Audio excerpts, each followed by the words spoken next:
आज के डिजिटल दौर में स्मार्टफोन जरूरत बन गया है। हालांकि ऐसे स्मार्टफोन के जरिए आपकी निगरानी की जा रही है। कोई है जो चोरी छिपे आपकी निजी जानकारी और पसंद नापसंद को लगातार ट्रैक कर रहा है। स्मार्टफोन से कैसे हो रही है आपकी जासूसी और इससे कैसे बचा जा सकता है, देखिए एक्सक्लूसिव रिपोर्ट।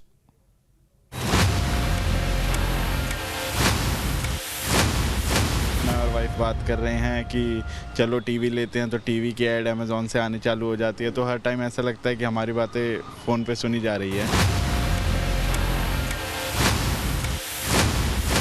मुझे डर लगता है कि ये अपना डेटा लीक कर सकता है और दूसरी पार्टी को, थर्ड पार्टी को इसे दे सकता है।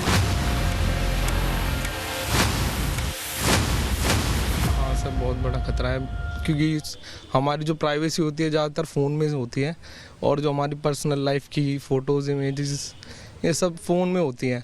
तो अगर ये लीक हो जाए तो इससे हमें बहुत नुकसान तो होगा ही सर। और बहुत लोग इसका गलत यूज़ करते हैं कि हमें उससे क्लेम करते हैं कि बाद में कि हम तुम्हारे साथ ये मतलब हैवी अमाउंट मांगते हैं, ब्लैकमेल करते हैं। परमिशन मांगता है। मैं एक तो फालतू की ऐप डाउनलोड नहीं करती फ़ोन में और हमेशा मतलब उसको ना अपडेट करती रहती हूँ चीज़ों को कि सिक्योर रहे। मतलब फालतू की परमिशन नहीं देती किसी चीज़ में। और हमें हर तरीके से सेफ़ रहना चाहिए क्योंकि फ़ोन हमारे लिए वैल्यूबल है, क्योंकि हम हमारा सारा डॉक्यूमेंट सारी अगर हम प्रॉपर्ली चेक करें और सॉफ्टवेयर अपडेट रखें एंड गूगल पासवर्ड्स वगैरह भी चेंज करते रहें, in fact we can use biometrics also, तो हम सेफ़ हो सकते हैं। लेकिन हाँ, एज अ फीमेल थोड़ा सिक्योर रहना ज़्यादा ज़रूरी है। क्या आपके फ़ोन की बैटरी तेज़ी से डिस्चार्ज हो रही है? क्या आपका स्मार्टफोन ओवरहीट हो रहा है? क्या आपके फ़ोन का डेटा तेज़ी से खर्च हो रहा है? अगर ऐसा हो रहा है तो सावधान हो जाइए। संभव है कि ये स्मार्टफोन की जासूसी के कारण हो रहा हो। दरअसल आज के डिजिटल दौर में स्मार्टफोन सुविधा नहीं बल्कि जरूरत बन गया है। हर हाथ में स्मार्टफोन दिख जाएगा जिससे पलक झपकते ही हर काम हो जाता है। किसी से बात करनी हो, कहीं जाना हो, कोई पेमेंट करना हो, स्मार्टफोन की मदद से हर काम पलक झपकते ही हो जाता है। हालांकि इसी स्मार्टफोन से किसी यूजर की प्राइवेसी ब्रीच और डेटा चोरी का खतरा भी है। दरअसल कई यूजर्स इस बात को महसूस करते हैं कि अगर वो किसी प्रोडक्ट की बात करते हैं या सर्च करते हैं तो उनके फोन में उसी प्रोडक्ट के ऐड आने लगते हैं। किसी बीमारी के इलाज के बारे में जानकारी हासिल करने की कोशिश करते हैं तो स्मार्टफोन पर उससे जुड़ी जानकारियां अपने आप आने लगती हैं। ऐसे में सवाल उठता है कि क्या आपका स्मार्टफोन आपकी निगरानी कर रहा है? क्या आपका स्मार्टफोन आपकी हर बात सुन रहा है? क्या आपका स्मार्टफोन आपकी जासूसी कर रहा है? कई रिसर्च में खुलासा हुआ है कि स्मार्टफोन कैमरा, माइक्रोफोन और सर्च हिस्ट्री जैसे अलग अलग तरीकों से आपकी जासूसी कर सकता है। आप दिन भर क्या करते हैं, कहां जाते हैं, क्या सर्च करते हैं, क्या बोलते हैं, हर बात की जानकारी लीक हो जाती है। इसीलिए लगभग हर स्मार्टफोन यूजर एक अनजाने डर के साए में रहता है। मैं और वाइफ बात कर रहे हैं कि चलो टीवी लेते हैं, तो टीवी की ऐड अमेज़ॉन से आनी चालू हो जाती है। तो हर टाइम ऐसा लगता है कि हमारी बातें फ़ोन पे सुनी जा रही है। मुझे डर लगता है कि ये अपना डेटा लीक कर सकता है और दूसरी पार्टी को, थर्ड पार्टी को इसे दे सकता है। हाँ सर, बहुत बड़ा खतरा है क्योंकि हमारी जो प्राइवेसी होती है। सवाल यह है कि ये होता कैसे है। दरअसल सुविधा के लिए हम कई एप्लीकेशंस को अपने स्मार्टफोन में इंस्टॉल करते हैं। ऐसा करते वक्त हम उस ऐप को कई परमिशन भी देते हैं, जैसे मैसेज पढ़ने की इजाजत, माइक्रोफोन के इस्तेमाल की इजाजत और कैमरे की इजाजत। इन्हीं परमिशन के जरिए प्राइवेसी ब्रीच की जाती है और हमसे अहम जानकारियां जुटाई जाती हैं। सबसे पहले तो हमें चेक कर लेना चाहिए कि ऐसी कितनी एप्लीकेशंस हैं जो हमारा हर तरह का डेटा बाहर भेज रही है, जिसमें लोकेशन है, आवाज़ें हैं आपकी कम से कम 20-25 एप्लीकेशन आपको मिलेंगी फ़ोन में जो आपकी आवाज़ें सुन रही हैं। तो आपने 24 एप्लीकेशन है सर मेरे फ़ोन में। उसमें व्हाट्सअप भी हो सकते हैं, ऑडियो कॉल व्हाट्सअप से करते हैं, इंस्टा से करते हैं, फेसबुक से करते हैं, कुछ ट्रस्टेड वेबसाइट्स भी और कुछ ऐसे भी होंगी जो हमारे अलग से भी सुन रही होगी। 24 तो बहुत बड़ा नंबर होता है। कई सारे बच्चे गेम इंस्टॉल कर देते हैं, उनको भी microphone, camera, contact list, SMS वगैरह का एक्सेस मिल जाता है। ऐसे में आपके OTPs भी गलत जगह पहुंचने का खतरा बढ़ जाता है। कई सारे यूटिलिटी ऐप्स होती हैं, वीडियो एडिटिंग ऐप, फिल्टर लगाना है, AI ऐप्स हैं, वो सारा आपका डेटा चुराने के लिए है। वो ऑथेंटिक नहीं, उनकी क्रेडिबिलिटी बहुत स्ट्रांग नहीं है मार्केट में, और ये नहीं पता कि वो जो डेटा एक्सेस कर रहे हैं वो डेटा सेफ रहेगा, नहीं रहेगा, लीक तो नहीं हो जाएगा या बिकेगा तो नहीं। खास बात यह है कि अनजाने और कम ट्रस्टेड ऐप्स के अलावा बड़ी कंपनियों के ऐप्स भी हमारी निजी जानकारियां और पसंद नापसंद से जुड़ा डेटा जुटाते हैं। यहां से भी डेटा लीक का खतरा बना रहता है। बड़ी कंपनियां क्या लीक नहीं करती? अलेक्सा से हम बात करते हैं, सिरी से हम बात करते हैं, गूगल से हम बात करते हैं, और उसी चीज़ के ऐड हमारे पास आने लग जाते हैं। बिल्कुल, बड़ी कंपनियां भी देखिए, बड़ी कंपनियों का जो वे ऑफ वर्किंग है थोड़ा सा अलग है। लीक तो होता है। आपने देखा होगा कि आपने कुछ बातें की और आपको फेसबुक पे ऐड आ गए। अब यदि फेसबुक आपको उस तरह का ऐड दिखा रहा है तो फेसबुक को पता है कि आपने क्या बातें की, और फेसबुक की सेटिंग्स में जाके आप देख सकते हो कि वो आपकी आवाज़ें सुनता है।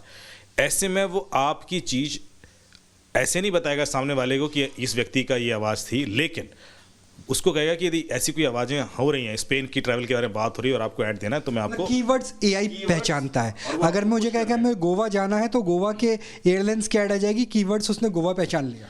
लेकिन खतरा सर इसलिए बढ़ जाता है क्योंकि आप उस बारे में बात कर रहे थे, आपको एक ऐड आया। जो कंपनी ऐड दे रही है वो फ्रॉडस्टर्स भी हो सकती है।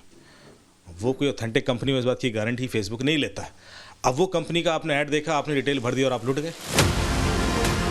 हालांकि हम किसी खास एप्लीकेशन में जाकर ये पता लगा सकते हैं कि वो हमसे क्या क्या जानकारियां जुटा रहा है। खास बात यह है कि हर ऐप हमारी निजी जानकारी से लेकर हमारी सोच, आर्थिक स्थिति और लोकेशन तक हासिल कर रहे हैं। इनमें वो ऐप भी हैं जो लगभग हर स्मार्टफोन में मौजूद हैं। प्रिवेसी और सेटिंग्स में जाकर आप देख सकते हैं परमिशन मैनेजर में कि आपकी call log, SMS, contact list, microphone और जो भी आपकी फाइल्स हैं या हेल्थ डेटा है, कौन कौन सी एप्लीकेशंस ले रही हैं। फिर आपको लगता है यार ये डाइसी है, ये सेफ नहीं है, इस पर मैं भरोसा नहीं कर सकता, तो उसको तो तुरंत हटा दें। पहला तो ये काम करना ही है। दूसरा, इसके बियॉन्ड भी डेटा जाता है। जैसे कि सिर्फ मैं फेसबुक का ही ले लूँ या इंस्टाग्राम का ले लूँ, तो इंस्टाग्राम में सर्च कर देता हूँ, ठीक है, तो आपको ये इंस्टाग्राम ऐप आ गई। आप इस पर क्लिक करेंगे, नीचे जाएंगे, और ये प्रैक्टिस हर किसी को करनी चाहिए जानने के लिए कि ये एप्लीकेशन कोई भी जो मैं इंस्टॉल करने वाला हूँ ये मेरा क्या क्या डेटा ले सकती है। तो आप नीचे जाएंगे तो आपको एक ऑप्शन दिखाई देगा सी डिटेल्स करके, डेटा सेफ्टी के अंदर। ये थोड़ा अंदर होता है इसलिए मैं प्रोसेस करके बता रहा हूँ। जैसे आप सी डिटेल्स में जाएंगे तो इंस्टाग्राम बताएगा कि मैं आपका क्या क्या डेटा कलेक्ट करता हूँ। अब आप देखिए ब्राउजिंग हिस्ट्री सारी, इंटरनेट पर आपने क्या क्या देखा सब पता है। फाइल्स एंड डॉक्यूमेंट्स का एक्सेस है उसको। हेल्थ एंड फिटनेस, कितना सोफे बैठते हो, कितना रन करते हो, कितना सोते हो, कितना सीनियर चढ़ते हो, उसको पता है। कॉन्टैक्ट लिस्ट उसके पास सारे हैं। लोकेशन उसकी आपकी प्रिसाइज और एक्यूरेट सारी है। फाइनेंशियल डेटा आपका है, payment info, purchase history, credit score, कब आपने कैश विड्रॉल किया, कहाँ गए, क्या किया। पर्सनल इन्फॉर्मेशन देखिए, name, email address, user ID, address, ये आपके घर का पता है जो आपने कभी इंस्टाग्राम को नहीं बताया, वो कहता मुझे पता है। फ़ोन नंबर, पॉलिटिकल और रिलीजियस बिलीफ, आपने किसको वोट दिया ये भी मुझे पता है। रिलीजियस बिलीफ, आपका रिलीजन के प्रति क्या सॉफ्ट हार्ड लिबरल स्टैंड है वो भी मुझे पता है। आपका सेक्सुअल ओरिएंटेशन भी मुझे पता है, जो आपका LGBTQ से लेकर के और हिंदू मुस्लिम तक, दंगों तक सब कुछ प्रभावित ये कर सकते हैं। और ये तो लीगल जो बड़ी वेबसाइट्स है उसकी बात है, डार्क वेब की तो हम बात ही नहीं कर रहे हैं। तो ये जानना जरूरी है क्योंकि जब तक आप जानते नहीं उसके प्रति आप कॉन्शियस नहीं होते। अब आप जो भी कर रहे हो इस ऐप के थ्रू, डायरेक्टली इनडायरेक्टली, इवेंचुअली ये डेटा उन तक पहुंच रहा है। मैसेजेस आप देखिए वो सारे ईमेल पढ़ रहे हैं आपके, उनका एक्सेस है। SMS है, MMS है, other in app messages, calendar, आपकी वॉइसेस सारी सुन रहे हैं, voices, sound recording, music files, आपके डिवाइस IDs, आपकी app activities, photos and videos. तो आपको ये जानना, मैं इसलिए बता रहा हूँ कि जब तक हम जानेंगे नहीं हम शायद वो सेटिंग्स कभी करेंगे नहीं। पहले आप देख लीजिए कि कोई भी एप्लीकेशन में इंस्टॉल कर रहा हूँ या कर रही हूँ तो वो मेरा डेटा क्या ले रही है। आप बहुत सारी ऐसी एप्लीकेशन इंस्टॉल करते हो जो क्रेडिबिलिटी भी नहीं होती और आप उनको सब तरह का डेटा दे देते हो। इसके अलावा स्पाईवेयर की मदद से भी आपकी जासूसी की जाती है। स्पाईवेयर एक प्रकार का दुर्भावनापूर्ण सॉफ्टवेयर या मालवेयर है जो आमतौर पर यूजर्स की अनुमति के बिना किसी डिवाइस पर इंस्टॉल किया जाता है। ये सॉफ्टवेयर मुख्य रूप से एक डिवाइस पर अटैक करने और यूजर्स से संवेदनशील जानकारियां चुराने के लिए इस्तेमाल किया जाता है। अलग अलग यूजर्स एक्टिविटी को ट्रैक करने के लिए अलग अलग स्पाईवेयर डिजाइन किए गए हैं। विज्ञापनदाताओं द्वारा तैनात किए गए कुछ स्पाईवेयर केवल यूजर्स के वेब ब्राउजिंग व्यवहार पर नजर रखते हैं, वहीं दूसरे स्पाईवेयर कॉन्टैक्ट और यहां तक कि फिजिकल लोकेशन को भी ट्रैक कर सकते हैं। इसके अलावा कुछ स्पाईवेयर बहुत खतरनाक होते हैं और यूजर के नेटवर्क क्रेडेंशियल्स और पासवर्ड तक चोरी करने का काम करते हैं। अब सवाल ये है कि अगर आपकी जासूसी हो रही हो तो उसे कैसे पहचानें? दरअसल आपका स्मार्टफोन ही संकेत देने लगता है कि आपकी निगरानी की जा रही है। साइबर एक्सपर्ट्स के मुताबिक आपके स्मार्टफोन से जासूसी होने की सूरत में बैटरी तेजी से डिस्चार्ज होने लगती है। ये बैकग्राउंड में किसी ऐप के चलने और डेटा ट्रांसफर के संकेत हैं। स्मार्टफोन ओवरहीट हो रहा है तो ये अनवांटेड एप्लीकेशन के चलने का संकेत है। अचानक ज्यादा डेटा खर्च होने लगे तो ये थर्ड पार्टी एप्स के जरिए डेटा ट्रांसफर का संकेत हो सकता है। अगर स्मार्टफोन में ऐसे एप्स हैं जिन्हें आपने इंस्टॉल नहीं किया है तो ये मालवेयर या मैलिशियस सॉफ्टवेयर हो सकते हैं। कॉल के दौरान अजीब बैकग्राउंड नॉइस आना फोन टैपिंग का संकेत हो सकता है।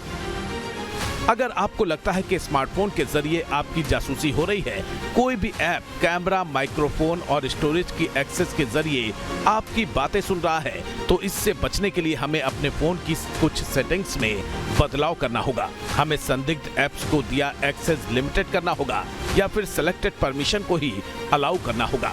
जासूसी से बचने के लिए अनजान थर्ड पार्टी ऐप को डाउनलोड करने से बचें। ऐप्स को सिर्फ ऑफिशियल ऐप स्टोर से ही इंस्टॉल करें। इंस्टॉल करने के बाद ऐप्स को जरूरी परमिशन ही दें। समय समय पर ऐप्स और सॉफ्टवेयर को अपडेट करते रहें। असुरक्षित पब्लिक वाईफाई का इस्तेमाल करने से बचें। सीरी, गूगल असिस्टेंट या अलेक्सा जैसे वर्चुअल असिस्टेंट को डिसेबल करें। इसके अलावा प्ले स्टोर पर कुछ खास ट्रस्टेड ऐप्स भी हैं जिनकी मदद से हम अपनी प्राइवेसी को सुरक्षित रख सकते हैं। रिबूट करना क्या ज़रूरी होता है? हमें कुछ रेगुलर इंटरवल्स पे रिबूट करना चाहिए? सॉफ्टवेयर अपग्रेड करने से कुछ फ़ायदा होता है क्या? नहीं, उससे कुछ खास फ़ायदा नहीं होगा। देखिए, लेकिन रिबूट इसलिए करना होता है कि कई बार कुछ बैकग्राउंड में प्रोसेसेस रन कर रहे हैं, वो बंद हो जाएंगे और आप एक बेटर परफॉर्मेंस पर आ जाओगे, इसलिए रिबूट करना रिकमेंडेड होता है। लेकिन यदि कोई वायरस फॉर्मेट करना भी कुछ अच्छा रहेगा? फॉर्मेट तो देखो कर सकते हो, लेकिन फॉर्मेट में आपने फिर डेटा बैकअप लेना पड़ेगा, फिर फॉर्मेट कीजिए। यदि आपको कोई भी डाउट है कि मेरे फ़ोन में कुछ इंस्टॉल हो ही गया है और मुझे उसको पूरी तरीके से क्लीन करना है, देखिए आपको मूवी आर्मर कुछ हद तक बता देगा, आप रिमूव भी कर दोगे, पर कई बार क्या होता है अनइंस्टॉलेशन से भी वो ट्रेसेस नहीं जाते और कल के दिन किसी और वजह से, क्योंकि जो एप्लीकेशंस होते हैं वायरस ना, वो मल्टी स्टेप प्रोसेस के थ्रू इंस्टॉल होते हैं। एक भी स्टेप उसमें अंदर रह गया, कोई ट्रेस रह गया, तो चांसेस है कि वो वापस आ सकता है। तो इसलिए फॉर्मेट करना कई बार रिकमेंडेशन दी जाती है। ऐसे में आप यदि डाउट हो गया, क्लियर हो गया कि वायरस था, आप प्लीज़ डेटा का बैकअप लीजिए, फॉर्मेट कीजिए, तभी फ़ोन यूज़ कीजिए। कुछ मालवेयर फोन की मेमोरी में भी काम करते हैं। इससे बचने के लिए फोन को रिबूट करना ही विकल्प है। इससे थर्ड पार्टी एप्स की बैकग्राउंड प्रोसेसिंग भी बंद हो जाती है। यहाँ पर आप देखिए किस तरीके से कुछ ऐसे एप्लीकेशंस हैं जिस एप्लीकेशन से आप अपने फ़ोन की हेल्थ, जी हाँ, आपके स्मार्टफोन के स्वास्थ्य का अंदाज़ा लगा सकते हैं। उसके अलावा सॉफ्टवेयर अपग्रेड करने से लेकर के, और जो अंतिम विकल्प है वो है पूरे के पूरे फ़ोन को फॉर्मेट कर देना। यानी अगर आपकी आवाज़ कोई सुन रहा है, वो ट्रस्टेड सोर्स है, वो मेटा जैसी बड़ी कंपनी है, गूगल, माइक्रोसॉफ्ट जैसी बड़ी कंपनी है, या फिर ऐसी गेमिंग साइट्स हैं जो गेमिंग साइट्स के सर्वर चाइना या किसी और ऐसी कंट्री में हो सकते हैं जहां पर साइबर फ्रॉड होने की संभावना बेहद ज़्यादा रहती है। ऐसे में आपकी सारी इंफॉर्मेशन आपके स्मार्टफोन में है और आप अपने स्मार्टफोन की सेहत का ख्याल ज़रूर रखिए, वरना फाइनेंशियल फ्रॉड हुआ तो आपकी सेहत और ख़ास तौर पे आपकी आर्थिक सेहत बहुत बहुत ज़्यादा खराब हो सकती है। जाहिर है कुछ सावधानियां बरतकर और ऐप्स को दी गई एक्सेस को लिमिटेड करके हम अपनी प्राइवेसी को सुरक्षित रख सकते हैं और जासूसी से बच सकते हैं।